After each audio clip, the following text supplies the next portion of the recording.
Mbak Iman. Amin. Begitu juga. Ya. Amin. Syederalun tangis Agus pecah di hadapan Brigjen TNI Anggarsih Mashudi pada Kamis 14 Agustus 2025. Disusul tangis istrinya yang ada di sampingnya.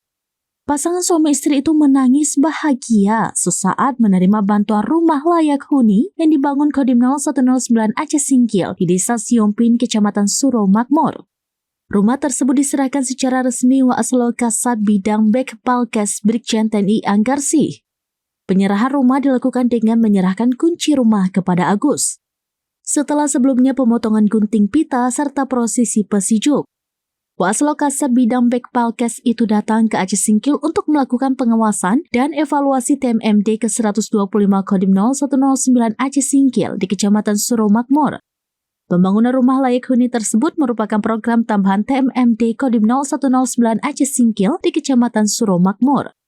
Rumah yang dibangun prajurit TNI itu diberikan kepada Agus, penjaga sekolah honorer di daerah itu. Dari Aceh Singkil, Dede Rosadi, SerambiNews.com. Putranya satu? Empat. Ini yang paling kecil? Jadi ada soalnya ya. Rata-rata mereka hanya memperbaiki, tapi alhamdulillah di sini membangun baru. Ini sangat luar biasa dan saya lihat sasarannya sangat tepat. Dia adalah Bapak Agus, seorang pengawas sekolah, jaga sekolah di SMP yang mendidik anak-anak kita menjadi generasi yang lebih baik lagi. Sementara sampai dengan saat ini, sampai dengan berputra 4 ya. Beliaunya masih menumpang pada orang tuanya.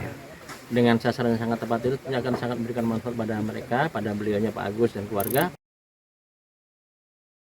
Download Tribun X sekarang, menghadirkan lokal menjadi Indonesia.